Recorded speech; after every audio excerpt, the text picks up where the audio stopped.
इटावा की राजनीति में इस बार तूफान है। समाजवादी पार्टी के अध्यक्ष अखिलेश यादव ने बिना किसी कसौटी के प्रदेश सरकार और चुनाव आयोग पर ऐसे जोरदार प्रहार किए हैं कि सियासी गलियारों में भूचाल मच गया है।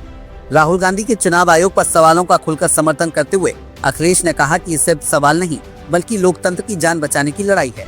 विपक्ष को अब एकजुट होकर सत्ता के गलियारों में बैठे काले कारनामों का खुलासा करना होगा। 18,000 वोट डिलीट होने का मामला उन्होंने चुनावी घोटाला बताया और चुनाव आयोग की निष्पक्षता पर सवाल खड़े कर दिए। ये मामला मतदान प्रक्रिया की विश्वसनीयता को तहस नहस कर सकता है। चुनाव आयोग को लेकर के हमेशा इस बात की चिंता रही है कि आखिरकार आयोग न्याय करेगा कि नहीं करेगा। और सबसे एग्जाम्पलरी इलेक्शन अगर कभी हुआ है जिसको लेकर के हमें आपको पूरी बहस करनी चाहिए, वो उत्तर प्रदेश के बाई इलेक्शन है। वोट चोरी तो बहुत छोटी चीज है। भारतीय जनता पार्टी के इशारे पर चुनाव आयोग ने डकैती की थी या वोटों का अपहरण किया था, और बाई इलेक्शन में जिसमें सभी अधिकारी मिलकर के सरकार के इशारे पर और चुनाव आयोग की उन्होंने कोई परवाह नहीं की, चाहे वो कुंदरकी का चुनाव रहा हो, चाहे वो मीरापुर का चुनाव रहा हो। और सबसे एग्जाम्पलरी चुनाव जो हुआ है, चोरी, डकैती, अपहरण और क्या शब्द हम इस्तेमाल करें, उन सबको शामिल कर दोगे तो वो हुआ था आपका फैजाबाद अयोध्या का चुनाव, जहां पर प्रशासन ने ये तय किया कि ड्यूटी किसकी लगेगी, प्रिसाइडिंग ऑफिसर कौन होगा, उस प्रिसाइडिंग ऑफिसर को या जो अधिकारी होंगे वोट डलवाएंगे उनकी कितने वोट डलवाने की जिम्मेदारी होगी, मतलब अलग से वोट कितना डलवाएंगे। पिछली बार जब समाजवादी पार्टी ने आरोप लगाया था कि भारतीय जनता पार्टी के इशारे पर चुनाव आयोग ने समाजवादी पार्टी के वोटों को काटा है और वोट डालने नहीं दिया, चुनाव आयोग ने जब सूची मांगी तो समाजवादी पार्टी ने 18,000 ऐसे वोट जो डिलीट कर दिए गए थे, जिन्होंने पहले वोट डाला था, किसी कारण डिलीट किए गए, जिसका कारण किसी को नहीं पता। प्रदेश सरकार के झूठे अपराध आंकड़ों पर भी उन्होंने सरकार को जुमलेबाज कहा और कहा कि अपराध नियंत्रण के हालात अभी भी बद से बदतर हैं।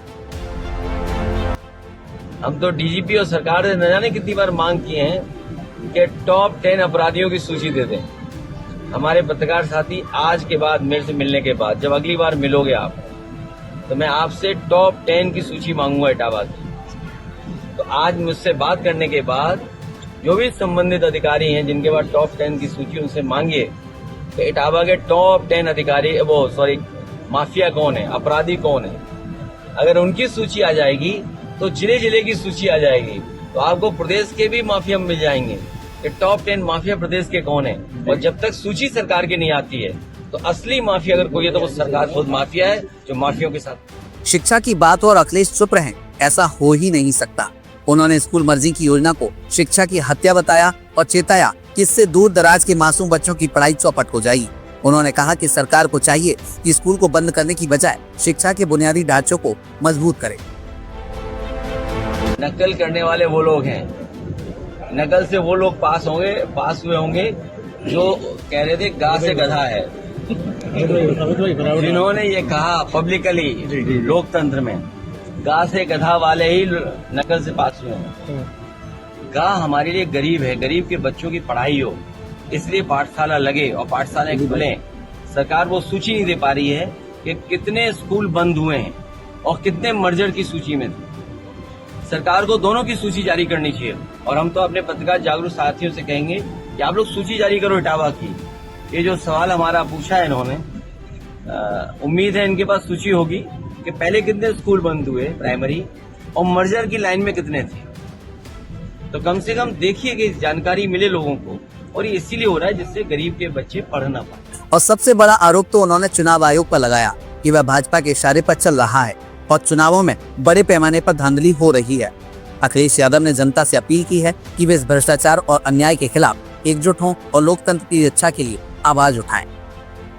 बहरहाल अब इस बयान के मुताबिक यूपी की सियासत में भूचाल आने वाला है और आने वाले चुनावों में विपक्ष की नई रणनीति की नींव रखेगा।